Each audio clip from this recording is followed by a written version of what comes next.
আসসালামু আলাইকুম, কেমন আছেন সবাই? আমি আলহামদুলিল্লাহ ভালো আছি। চলে এলাম সন্ধ্যার পর একটা লং ভিডিও নিয়ে।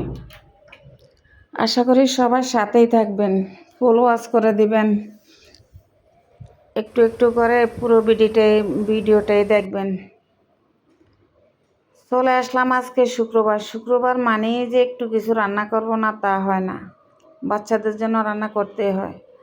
তো আজকে আমি একটু খিচুড়ি রান্না করব ঘরে থাকা উপকরণ দিয়ে, বাইরে থেকে কিছু আনিনি। আর আজকে ঘরে অনেক দিন ধরে অনেকগুলো জমে গেছে, মুরগির পা গিলে কলিজি, এগুলো তো কলিজি তো আমি খাই না, সেগুলো ফেলে দেই।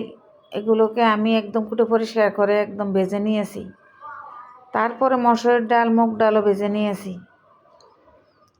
সাথে আজকে বিভিন্ন আইটেমের সবজিগুলো অ্যাড করব, তো সেগুলো আমি ভেজে এক সাইডে রেখে দিয়েছি। এবার একটু কষিয়ে নিচ্ছি।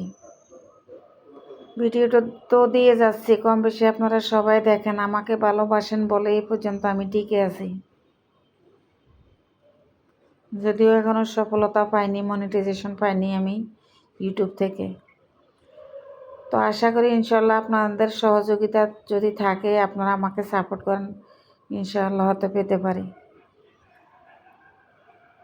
তারপরে খিচুড়িতে কোনো মশলা হয় না, ঘরে মশলায়। তারপর একটা বিরিয়ানি মশলা আমার ঘরে আছে, সেটাও দিয়ে দিলাম একটু। এবার দিয়ে দিলাম সবজিগুলো। 6 থেকে 7 আইটেমের সবজি আমি ছোট ছোট করে কিউব করে কেটে ভেজে নিয়েছি। বাচ্চারা অনেক পছন্দ করে এই খিচুড়িটা আমার। তো আমি আজকে জর্জরাই বানাবো, লেটকা বানাবো না। ফ্লেভারের জন্য, স্বাদের জন্য দিয়ে দিব একটু ঘি, ফ্লেভারের জন্য দিয়ে দিব কেওড়া জল। আসলে এগুলো তো আমার ঘরে থাকে সবসময়ই, তো এগুলো না দিলে আবার কিন্তু আমার কাছে ভালো লাগে না, কেমন জানি লাগে, কি একটা জানি দেইনি। আজকে খিচুড়িটা অনেকে জর্জরা হবে, আমি চাউলগুলোকে আগেই জড়িয়ে রেখেছি পানি। অনেকেই বলতেছে খিচুড়ি পোলাও জর্জরা হয় না, আমার কিন্তু সবসময় জর্জরা হয়।